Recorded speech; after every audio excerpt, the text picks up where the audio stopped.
In this edition of Everything Coming Up Braves, extra innings in a scoreless game, one pitched by a potential all-star who didn't even make the opening day rotation, and they are up for 5 runs, punctuated by a 2-run home run by a slugger who was once embattled, but since May 1st has been one of the hottest hitters in the game. That all makes it 8 straight wins and a whole lot to get into as we welcome you into another BPTV. Cory McCartney along with Grant McAuley. Yep, there's so much to talk about with this Braves offense right now because they are clicking. And of course, there's some other positional groups, I guess I'll call it, that are also starting to find themselves. The Atlanta bullpen is starting to look awfully good here in the month of June. And don't look now, but there may be some reinforcements to the rotation next month. So a lot of things are starting to, as you said, come up Braves these days. And they have certainly taken off here in the month of June.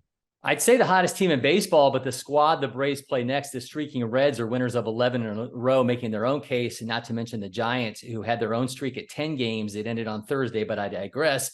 A history lesson, Grant. In June of 1967, the Beatles released Sgt. Pepper's Lonely Hearts Club Band. In June of 1938, Superman made his first comic appearance. And in June of 1752, Benjamin Franklin discovered electricity. Decades from now, when they're playing back the accomplishments of more recent Junes, the Braves are making a case to be included, probably situated between the Beatles and Superman, if I'm slotting them in. Last June, they were 21-6, the team record for the most wins in a month since 1966 when they moved to Atlanta. Fast forward to a year later, the Braves are 15-3 in June with 7 games to play, giving them a chance to outdo the exploits of a year ago.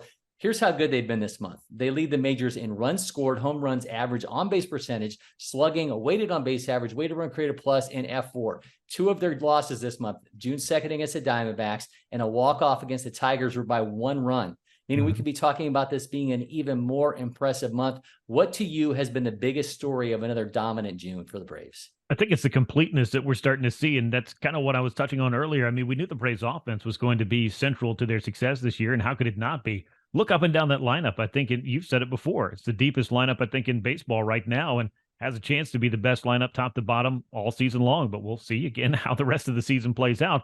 Once that got clicking and the lineup change recently that put Ozzie Albies in the 2 spot, Matt Olson dropping into the middle of the order, obviously the resurgence of Marcell Ozuna, the exploits of Eddie Rosario, Michael Harris II has course-corrected his season. Orlando Arcia has been above and beyond what you could have possibly expected. The Braves are getting all-star level production from their catching spot, where they may have yet another all-star from behind the plate heading to the Midsummer Classic. So a lot of things are going right for this Braves club. And, oh, yeah, Ronald Acuña Jr. looks like an MVP candidate. And you still, I think, at some point this year are going to find Austin Riley in the middle of some hot streak that's going to help carry this club as well. I don't know if I forgot anybody in that whole mix. I might have, because there's so many different contributors to it.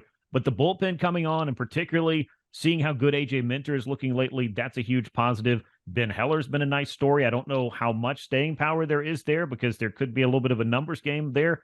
But the Braves have a little bit of time to explore what exactly he could mean in their bullpen. He's looked awfully good, and everybody else just seems to be doing their job. Joe Jimenez looks a little bit better. And this rotation, despite the fact that it's been at times patchwork, has been led by and large by Bryce Elder as far as consistency goes. You've gotten some pretty good contributions from Charlie Morton. Spencer Strider looks like he's finding his footing after a couple of rough starts.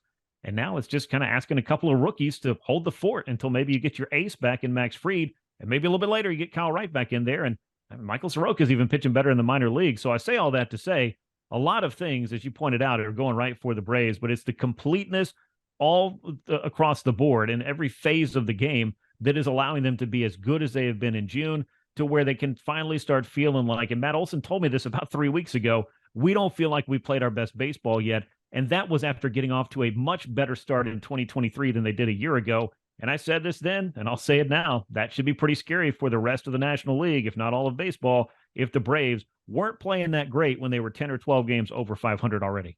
Yeah, from an offensive standpoint, I mean, certainly Michael Harris II going on a tear that ends up getting him NL Player of the Week was big. The resurgence of Eddie Rosario, as you mentioned, has been massive. I mean, think about this. He hit 19% below league average in the first month, 30% below in May. Those are the worst back-to-back months, full months, that he's had in 6 years, but he's at a ridiculous 221 here in June with 8 home runs, 2 doubles, a triple, and 19 RBI. I mean, it's all about obviously the players that lengthen that lineup. And maybe in actuality, this should be about Harris, Rosario, and Orlando Arcia, who is hitting 54% above league average this month, backing up that all-star voting love that he's getting. Yeah. The Braves 7 through 9 hitters are an insane 176 weighted run created plus this month, 35% above the next closest team in those spots in the order. So it's really getting no better than what the Braves have been doing 7 through 9 in the order in the month of June. On the season, the Braves lead the majors in home runs. They top the National League and are third overall in fWAR and are in the same spot in a weighted run created plus. This is a team that can absolutely bash, but don't get me wrong, this is the complete offense, sitting second in collective average, second on base percentage, fifth in slugging. They not only have the majors fWAR leader in Ronald Acuña Jr., but another player in the top 5 in Sean Murphy, have 7 players in the top 25 in the NL in home runs. Go by the production at each spot in the order. The Braves rank lower than 9th in the majors in 3 spots and are first or second in 4 spots in the order. Now that you're talking about Marcell Ozuna bashing again, Michael Harris II getting back to his Rookie of the Year ways, the surprising production of Orlando Arcia. I mean, pitchers are literally begging for outs, which the Rockies staff knows can be really hard to find in this. I put this to you, Grant. This is the Braves' best offense since... Yeah, I mean, 2003 comes to mind. 2019 comes to mind. I guess if we want to kind of get in our Wayback Machine, the 73 club that had 340 homer hitters was probably an all right little group as well. But I think top to bottom, I said this earlier, and I'll say it again at the expense of being a broken record, and I talked about this on From the Diamond this past week. I think we're going to be talking about the 2023 Braves offense for a long time because they're on pace to shatter the club home run record. I believe they're pacing right now for about 275 home runs, which is quite a lot. You got 7 guys, I believe it is, that are on pace for at least 20 home runs in a lineup. That sounds like the mid to late 90s Colorado Rockies. They were not playing in Coors Field. This is just a team that hits the ball harder than any other club in baseball. We talked about that last week. And then you just look at the good old-fashioned run differential. The Braves are, well ahead of the rest of the National League East and outpacing much of the National League, and second only, I believe, to the Rangers and the Rays, and not in that order as far as run differential is concerned. And then just runs scored. The Braves are tops in the National League in that category, and I don't think that's altogether surprising. That outburst against Colorado certainly helped out because the Braves got very, very healthy in that 4-game series. But overall, this is a club that is living up to the lofty expectations that they set when they won 101 games a year ago, and look like a team that's capable of doing that again and having maybe the best offense we've ever seen for an Atlanta Braves club. I don't know how much further back we can get in our time machine, as you did earlier, to figure out if there is, in fact, some better Braves lineup. If there is one in my lifetime, I haven't seen it. Yeah, the 2020 team has the modern day record for weighted run created plus. We also have to couch that with that being a 60-game season right now. This 2023 team is 2% below that team at 118 WRC plus. If you go back to World War II, the Braves have had the Braves have hit above 110 weighted run created plus in a complete season 5 times. And those lineups, I mean, these are the ones that are running down: 1964, 2003, 1957, 2022, and 1948. Now, certainly, this is the Braves' best lineup since last season, which isn't nearly as fun. And truth be told, it's better now that Murphy and Ozuna's hitting again. Acuña and Albies are healthy. The 2003 team, they scored 907 runs and hit 235 home runs. This team's pace would have the most runs in franchise history, the most home runs. I mean, this could be potentially, as you mentioned, the best lineup they've had in a very, very long time. I will say this, though. In 2003, the Braves had 7 hitters above league average. Currently, there are 11 players on this team doing that. So depth-wise, I think the argument can be made that this could be the very best team that they've had a really, really long time in terms of the overall depth of what they're producing here offensively. Yeah, that's really what I would say. I mean, that kind of puts a bow on all of it. Is just you don't find too many clubs year over year that are going to be able to have this kind of depth and this kind of quality of production. And that, I think, underscores whether it was Kevin Pillar stepping in and giving the Braves a little bit of a boost where it's needed. Obviously, the catching tandem that they have in place is a pretty big one. You don't really have to rely too much on your bench. And as Brian Snitker has talked about, like, we're not really a platoon team. We're looking to pretty much have the consistency of our lineup, maybe one interchangeable piece here or there based on behind the plate or who starts in left field. But otherwise, I mean, it's the consistency of that lineup and the production that they're getting from that lineup that leads you to believe this is a team that, when all is said and done, in 2023 will be the best, if not already, offensive team that the Braves have ever put on the field over the course of 162 games.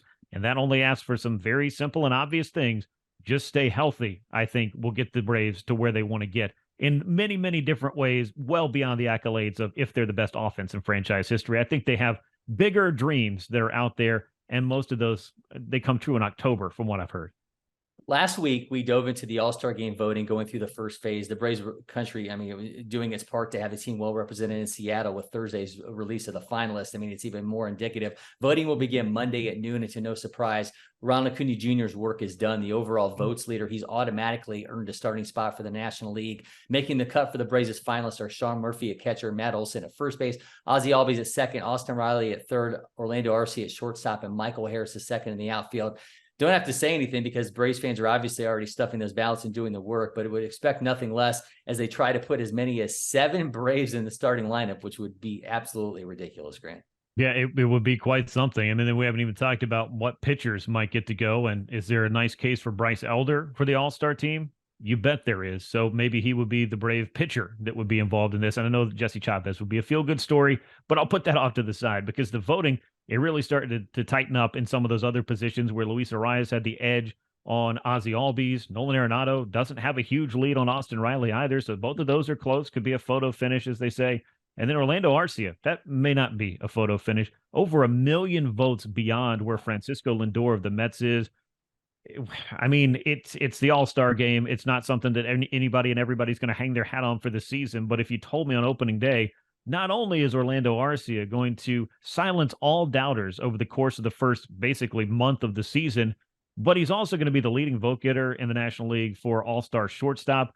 I would have just had, I'd make somebody show their work. I've got to see how exactly you solved that equation for X and ended up with that. And it's just incredible because that's what he has been for the Braves, in exceeding expectations of what anybody could have reasonably asked for from Orlando Arcia. He's done all that and then some. And then you got the catcher situation where I think that Sean Murphy has pretty much cemented himself. Hopefully he's going to be healthy. That's the big thing. It looks like he will be able to resume, playing and get back behind the plate at some point over the weekend. The Braves are just stacked. And as we've talked about with the lineup and the strength of that, I think everybody's noticing that when it comes to voting and the Braves being who they are, they garner a lot of attention and garner a lot of votes. And I do think we could have a very Braves-themed All-Star game out in Seattle. Well, it's certainly warranted as the Braves are red hot. And speaking of red hot, so is Atlanta's next opponent, which has rattled off 11 straight wins, making this a clash of first-place teams as the Reds sit atop the National League Central. It's the Reds' longest winning streak since 1957. And if the Braves have designs on turning this into a slugfest, Cincinnati has been ready for those. They've averaged 6.18 runs per this streak, outscoring opponents 68-34. Electric rookie Ellie De La Cruz has become a household name. A returning Joey Votto has been resurgent. I'll couch this that the red streak has come largely versus the slumping Cardinals, Royals, and Rockies with the Astros in there too. But you'd be a fool to dampen a streak of that length. This figures to be a fascinating series. Yeah, I mean, I remember hearing last year when the Braves won 14 in a row, oh, well, they're beating up on this team or that team or this other team. Well, look, you sweep that many series in Major League Baseball in a row, like sweeps are not, they're anything but a given. Like, that's just not the rule. And so what the Reds are doing is impressive. I don't care who they were doing it against, because this was a club that I think is trying to kind of start to find itself, and has in the midst of this. And this NL Central has been a really strange race, because you had the Pirates doing what they're doing. They've kind of fallen back down to earth. The Brewers and Cubs have not really performed. And I don't know that we have enough time left to talk about all the things that have gone wrong for the St. Louis Cardinals. So I think the Reds have to be looking around saying, okay, not only are we pretty good, but hey, why not us in the National League Central? And this could go from being a club that people would have wanted to pick the bones in late July, early August around the trade deadline. Now they may be out there doing a little bit of buying. I'm not saying they're going to go make all the blockbusters, because a year ago they were trading Luis Castillo away to the Seattle Mariners. And now here they are, one of the best clubs in a Central division that I think is just wide open. And, regardless of the strength of that division, somebody's got to win it. And in doing so, find their way into the postseason. And I think the Reds, especially with guys like De La Cruz coming up and showing you what they're capable of, it could be a very exciting summer in Cincinnati. And they've been looking for one of those for a little while now.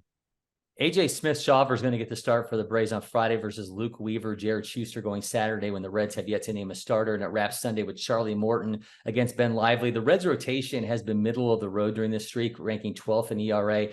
There's been no more prolific offense early through the first 6 innings of a game in the National League than the Atlanta Braves. They have a relentless lineup, as we discussed. It could end up putting more stress on the Reds than they can match. I think regardless of their momentum, what the Braves can do against those Red starters, I think may be the ultimate deciding factor in this series. Yeah, it definitely could be. And I think battle of the bullpens would favor the Braves. And we know that Great American Ballpark, it can play pretty small and both offenses could get really healthy in a big time hurry. And we've seen what both offenses are capable of. You just laid out the stats for the Reds.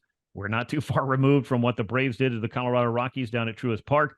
Atlanta also exploded for 5 runs, albeit a misplay in left field gave them some help. But if you leave the door open for the Braves offense, I think the 10th inning of Thursday's win in Philadelphia will show you it could go from a 1-0 or 2-0 game to a 5-0 game very quickly. And that, I think, is what the Braves offense does so well, is eventually they will work through and figure out where to find the big inning. And in June, they've been great at doing it. Early in the season, I think they were kind of looking for a couple of big hits and some more improvement with runners in scoring position. The Braves are starting to find those hits, and not all of them are leaving the ballpark, but a lot of them are. So I think it's going to be fun to see these two clubs match up, and some very early in this run vibes from the Reds. I feel like from the Reds of this year to the Braves of 2018, where they kind of came from nowhere to establish themselves and maybe go on a run, maybe win a division, maybe turn around the whole franchise, just depending on how good they are this year. That's just kind of what we're, looking at and maybe projecting, but a lot of baseball left to be played. And only 3 of these games are going to be against the Atlanta Braves.